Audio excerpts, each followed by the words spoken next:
È una 2 giorni intensa quella che si sta vivendo a Venezia. A Palazzo Ferrofini, sede del Consiglio regionale, si sta disegnando la nuova sanità del Veneto. Le affollatissime audizioni a porte chiuse della quinta commissione consiliare sono una sorta di stati generali del settore. Partecipano tra gli altri tutti i direttori generali delle aziende sanitarie, i rappresentanti delle conferenze dei sindaci, l'ordine dei medici, i sindacati, lo IOV, le università di Padova e di Verona. Che sanità veneta uscirà da queste nuove schede? Ma una sanità veneta rafforzata con la parte tecnologica innovativa. È chiaro che oggi dobbiamo riorganizzare in base, e ci ripetiamo, ai numeri e ai parametri del DM70 del 2015, in base a quelle che sono le esigenze, all'evoluzione che c'è stato nel campo sanitario e della medicina, e oggi ahimè anche un altro problema che noi dobbiamo affrontare è quella della carenza dei medici, perché questo, per garantire livelli essenziali di assistenza e salute, abbiamo bisogno del capitale umano e sappiamo che oggi la questione della carenza dei medici è una questione di vera emergenza. Sulla possibilità di riprendere il servizio sono tra l'altro già arrivate in regione le prime disponibilità di medici pronti a rientrare dalla pensione,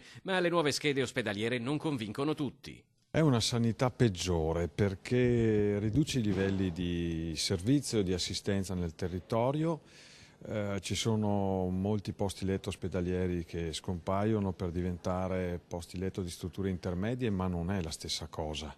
Come stanno le cose ce lo stanno raccontando i cittadini, i comitati, ma anche i professionisti, i sindacati dei medici, le associazioni di volontariato. Su un aspetto invece c'è piena convergenza: il salvataggio dell'ospedale civile di Venezia dal declassamento ad ospedale di base, come prevederebbe una norma nazionale per le città con meno di 150.000 abitanti. Il Santi Giovanni e Paolo rimarrà presidio ospedaliero di primo livello.